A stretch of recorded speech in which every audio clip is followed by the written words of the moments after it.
मनोज जिस प्यार की तलाश में अल्मोड़ा गया था वह प्यार उसे नहीं मिला, लेकिन प्यार की जगह उसे श्रद्धा का भरोसा मिल गया था। श्रद्धा के संदेश को मन में बसाए वह वापस ग्वालियर आ गया। दूसरे अटेम्प्ट की सिविल सर्विस की प्रारंभिक परीक्षा में अब केवल 3 महीने बचे थे। मनोज ने डायरी में लिखा, मैं तुम्हारी उम्मीद को टूटने नहीं दूंगा। तुमने मुझे सही राह दिखाई है। यदि मैं अल्मोड़ा नहीं जाता तो शायद मुझे यह रास्ता भी दिखाई नहीं देता। अब मेहनत के दिन आ गए हैं। अब मुझे लगातार मेहनत करना चाहिए। दिन के 11 बज चुके थे। मनोज और पांडे ने तय किया कि वे आज से 7-8 घंटे लगातार पढ़ेंगे।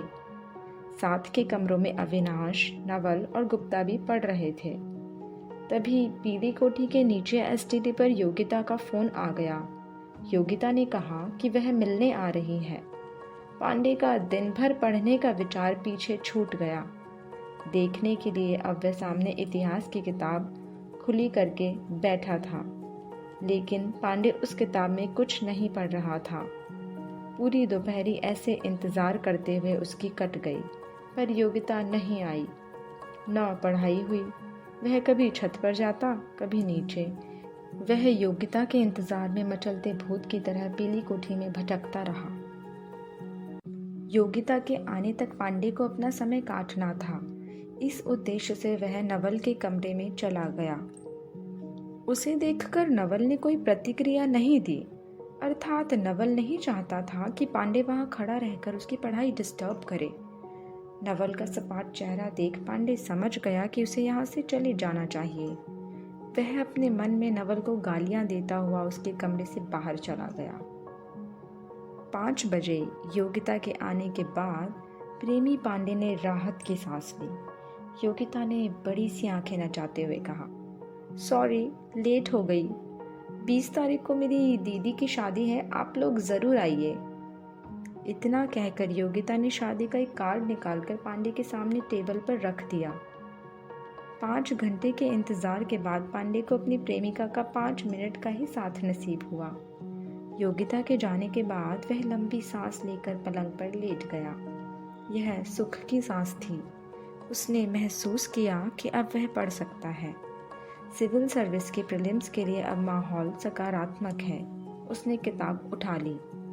10 मिनट किताब पकड़े रहने के बाद पांडे ने योगिता की दीदी का शादी का कार्ड उठा लिया और उसे बारीकी से निहारता रहा। फिर उसकी इच्छा टेप पर गाना सुनने की होने लगी। उसने फिर से मोहब्बतें फिल्म का गाना सोनी सोनी अखियों वाली लगा दिया। गाने की आवाज़ फुल थी। पास के कमरे में नवल को इस गाने से पढ़ाई में डिस्टर्ब होने लगा। उसने पांडे के कमरे में आकर मनोज से कहा, गाने की आवाज़ कम कर दो। मनोज ने गाने की आवाज़ कम कर दी। नवल वापस अपने कमरे में पढ़ने चला गया। पांडे ने मनोज से कहा, ये नवल पढ़ने का अभिनय बहुत करते हैं। हम क्या पढ़ाई नहीं करते? हमें तो गाने से डिस्टर्ब नहीं होता। उल्टे जब गाना चलता है तो हम और अच्छा पढ़ते हैं। पांडे ने उसके बाद नवल को जी भर कर गालियां दी। मनोज के पैसे खत्म हो गए थे। उसे पता चला कि पिता गांव आए हैं तो वह उनसे मिलने और आगे की पढ़ाई के लिए पैसे लेने गांव चला गया। बस से उतरते ही पुलिया पर उसे विष्णु और बल्ले मिल गए। विष्णु सरकारी स्कूल में टीचर बन गया था। मनोज को देखते ही विष्णु बोला, क्यों मनोज, आ गया? कब तक बनेगा डिप्टी कलेक्टर? अब तो बहुत साल हो गए।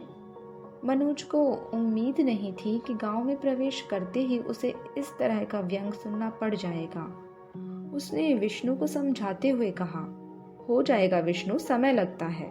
पर विष्णु अपने पुराने 12th फेल दोस्त का स्तर जानता था।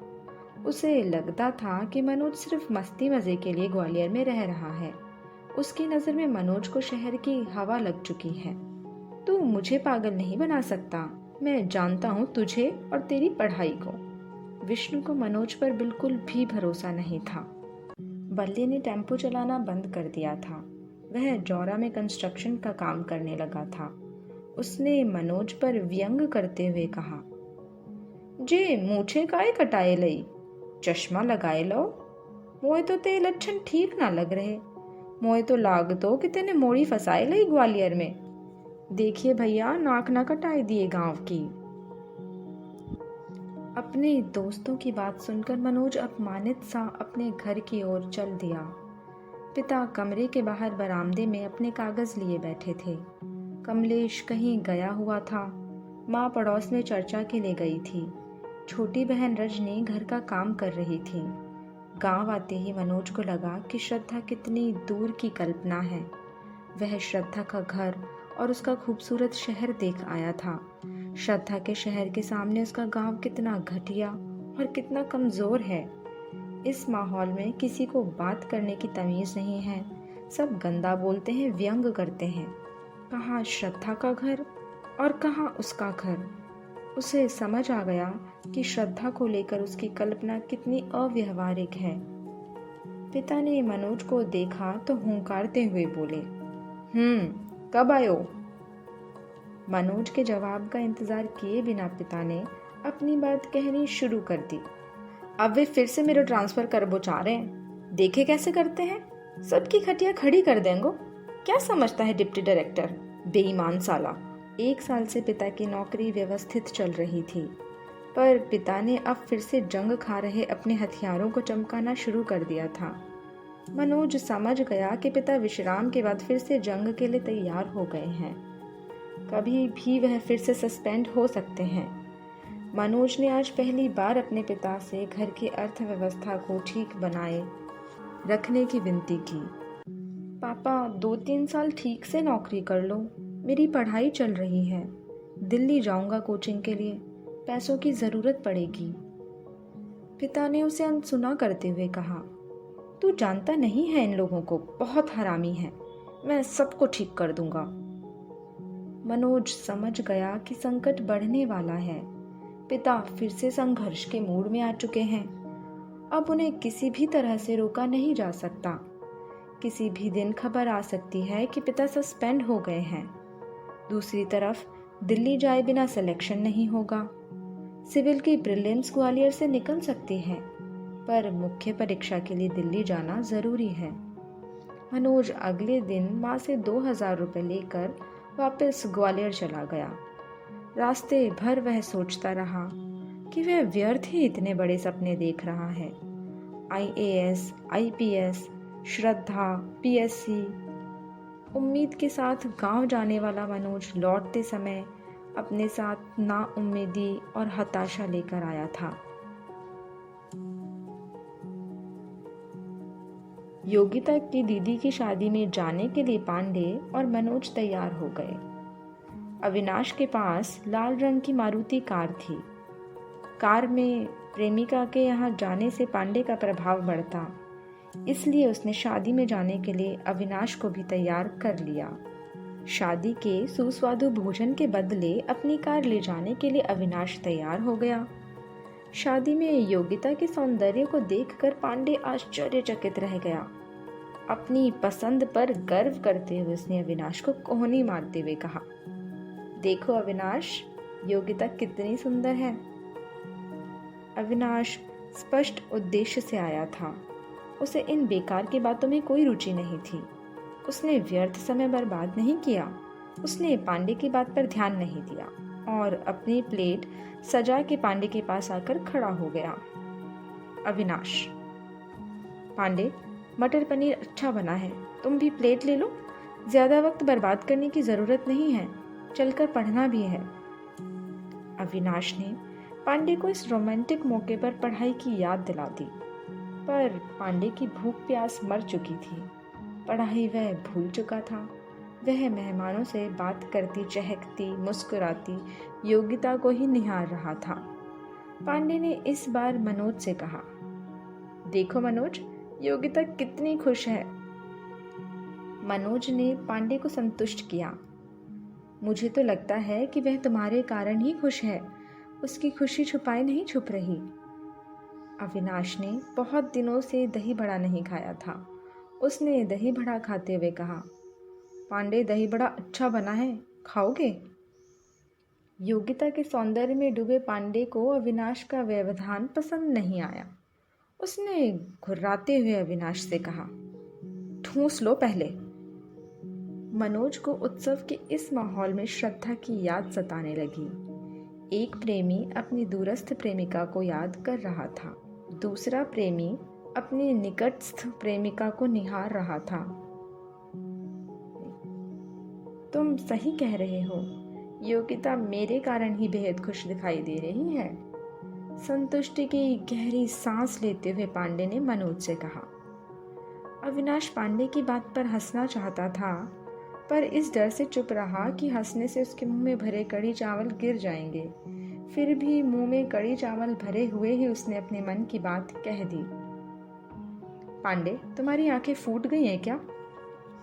अविनाश बिन बुलाई शादी में केवल भोजन करने आया था, पर उसने पांडे को यथार्थ के दर्शन कराने का अपना दायित्व निभाया। पांडे ने अविनाश से गुस्से में कहा, उल्टी सीधी बातें बहुत करते हो तुम क्या जानो प्यार की खुशी क्या होती है। तुम्हें यहाँ लाकर हमने बहुत बड़ी गलती कर दी। बताओ अब क्या कहना चाहते हो? अविनाश की नज़र बारीक थी। उसने पांडे को वह दिखाया जो प्यार में अंधा पांडे नहीं देख पा रहा था।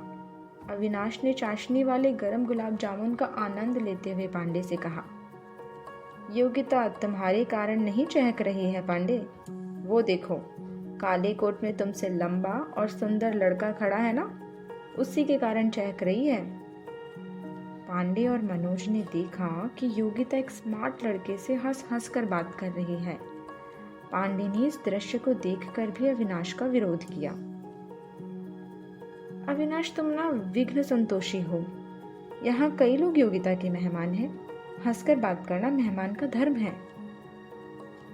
मत मानो पांडे, यदि नहीं मानना है तो, पर उस लड़के से ही चक्कर है योगिता का।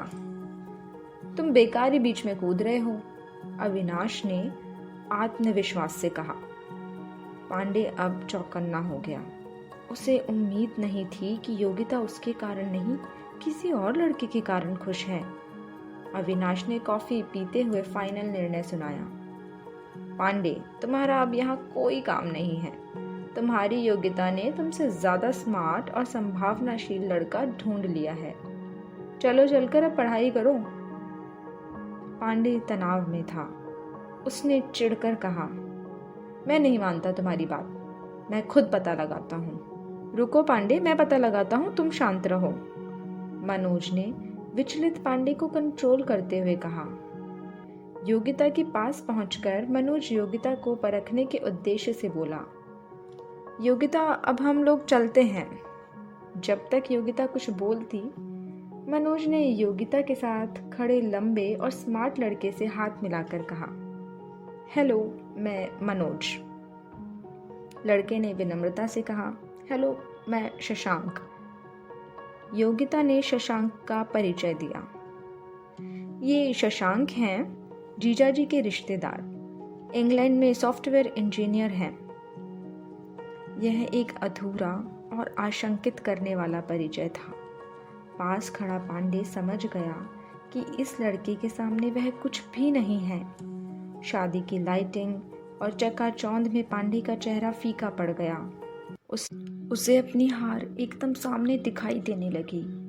पांडे बुझ गया। लड़का उन लोगों से विदा लेकर चला गया।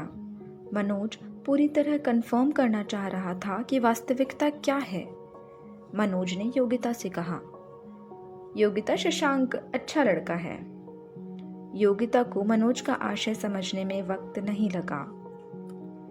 उसने मनोज से बड़ी उत्सुकता से पूछा, सच में? मनोज ने पूरी जांच पड़ताल के उद्देश्य से योगिता से कहा, योगिता, इंग्लैंड जाकर हम लोगों को भूल मत जाना। योगिता शर्मा गई।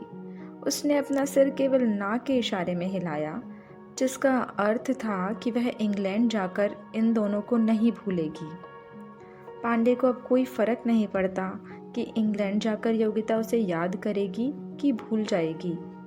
कुछ देर खामोशी बनी रही। पांडे की हिम्मत योगिता के चेहरे की ओर देखने की नहीं हो रही थी।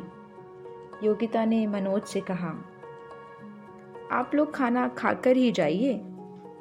योगिता ने पांडे की तरफ देखा भी नहीं। वह दूसरी तरफ चली गई। अविनाश ने देखा कि अब पांडे और मनोज अकेले हैं तो वह लपक कर आ गया। मनोज ने अविनाश से कहा, तुम सही थे अविनाश, योगिता उस इंग्लैंड वाले लड़के से प्यार करती है। अविनाश ने पांडे से व्यंग में कहा, पांडे अब चले या खाना खाकर जाओगे? एमए हिंदी में लात मारकर सॉफ्टवेयर इंजीनियर के साथ तुम्हारी प्रेमिका निकल ली इंग्लैंड। पढ़ लो, नहीं तो कहीं के नहीं रहोगे। मनोज ने पांडे से कहा, पांडे खाना खा लेते हैं, देर हो रही है। पांडे अविनाश से कुछ नहीं बोला था, पर उसके भीतर आग लगी हुई थी। योगिता से कुछ कहने की हिम्मत पांडे को नहीं थी, इसलिए वह मनोज पर फट पड़ा। जिस दिन श्रद्धा तुम्हें छोड़कर जाएगी उस दिन खा लेना तुम खाना। तुम्हें क्या करना मुझसे? तुम्हें श्रद्धा की याद आ रही होगी, जाओ तुम तो श्रद्धा को फोन कराओ, मेरी चिंता करने की जरूरत नहीं है। पांडे ने लुट चुके प्यार का गुस्सा मनोज पर उतार दिया। मनोज समझ गया कि इस समय पांडे से कुछ भी कहना खतरे से खाली नहीं है। अविनाश पांडे को दूर खींच ले गया। मनोज वहीं खड़ा रहा। डीजे पर कमबख्त इश्क है जो सारा जहां है वो गाने पर कुछ लोग डांस कर रहे थे। सुखविंदर और आशा भोसले के इस गाने से मनोज अपने अधूरे इश्क में डूब गया। उसे लग रहा था कि यह गाना जैसे उसी के लिए गाया जा रहा है। ये इश्क इश्क हिम्मत है, ये इश्क इश्क किस्मत है, ये इश्क इश्क ताकत है। श्रद्धा के इश्क में डूबे मनोज के सामने इस समय श्रद्धा के अलावा कोई नहीं था। गाना खत्म होने के बाद यह भरा प्रेमी लुटे प्रेमी के पास आ गया। पांडे कंफ्यूजन में था कि खाना खाए या नहीं। उसके दिल और पेट में जद्दोजहद चल रही थी। उसे पता था कि आज पीली कोठी में भी उसे खाना नहीं मिलेगा, इसलिए उसने भूख से समझौता नहीं किया। भरपेट खाने के बाद तीनों कार में वापस चल दिए। पेट में भोजन जाने के बाद पांडे में फिर से दुखी होने की ताकत आ गई। वह दुखी मन से सड़क पर देखने लगा। पांडे की रोने की इच्छा होने लगी, पर रोने के लिए कार उसे उपयुक्त नहीं लग रही थी। अविनाश ने दोनों प्रेमियों से कार चलाते हुए कहा, कंपटीशन की तैयारी करने वालों के लिए प्रेमिकाएं मीठा जहर होती हैं, जिनसे शुरुआत में ही हाथ जोड़ लेना चाहिए, नहीं तो ये जान लेकर ही छोड़ती हैं। अविनाश ने प्रेम और प्रेमिका के बारे में अपना विचार दोनों प्रेमियों को बता दिया। दोनों प्रेमी अविनाश की बात से सहमत नहीं दिखे, तो अविनाश ने अपनी बात आगे बढ़ाई। प्रेमी तो कुत्ते होते हैं, उनके पीछे पढ़ाई लिखाई छोड़कर लपलपाई जीभ निकालकर भागते रहते हैं, क्यों पांडे?